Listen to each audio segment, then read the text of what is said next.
Hello, everyone. A few days ago, I penned an irritated tweet in response to one of the latest happenings on the increasingly heated culture war front. In response to the decision of an actor named Ellen Elliott Page. I am employing this awkward and impossible naming style because it is now apparently mandatory and am probably doing it wrong nonetheless, as you're doing it wrong is the whole point of what is being made mandatory. But also, I'm trying to make a point. I've essentially been banned from Twitter as a consequence. I say banned, although technically I have been suspended. But the suspension will not be lifted unless I delete the hateful tweet in question, and I would rather die than do that. And hopefully it will not come to that.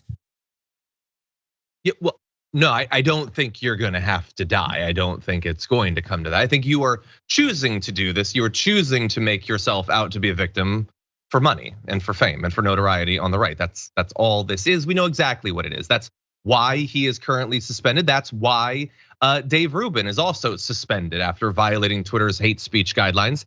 Now, he is elevating himself to be a victim. He has no idea why all I did was screenshot Jordan Peterson and then, also I dead named Elliot Page, exactly the same. And I did it intentionally. And so I've been suspended for the exact same reason. And I knew I would, but now I'm gonna pretend that I have no idea why that is.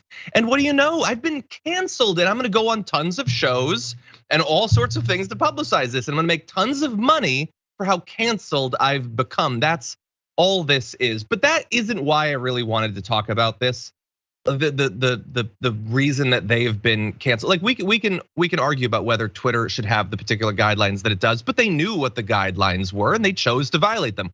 They either believe that corporations can set guidelines for you using their totally optional private service, or you don't believe that. You're right wingers. You definitely believe they shouldn't be overly regulated. So this is what you get. They get to make these decisions. So I want nothing to do with it. I have nothing to do with it. It has nothing to do with me. They've also ruined the rainbow. You know, the rainbow used to be fun. The rainbow was a couple colors and went like this. And at the other end, you might find a pot of gold with the pretty good. Everybody likes that. Oh wait, gets us demonetized? I always forget. Is that, no, come on. That would be pretty good. I don't think gets us demonetized. That would be insane. Are people too, right? Okay, Media Matters is all over that one. Rubin says are people too, are they? We on TYT do not allow any derogatory terms toward a group of people, and that is the M word for describing people, little people. So that's Dave Rubin. I'd like to tell Dave Rubin a little bit of the history of the symbology of the rainbow. And it's worldwide, world-ending genocide. For those of you concerned, its first major appearance was not on a Technicolor Dreamcoat, but rather it was after Noah's Ark happened, where Noah had to get every animal together on a boat so God could kill all of humanity. And at the end, there was a rainbow. Yes, it did symbolize hope.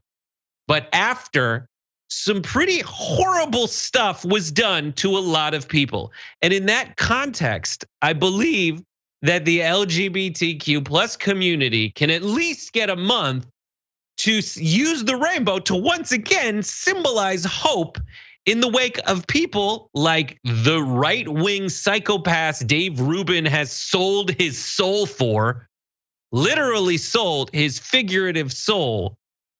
It's okay for them to take a month to throw parades on different days and celebrate that there might be hope amid all of that.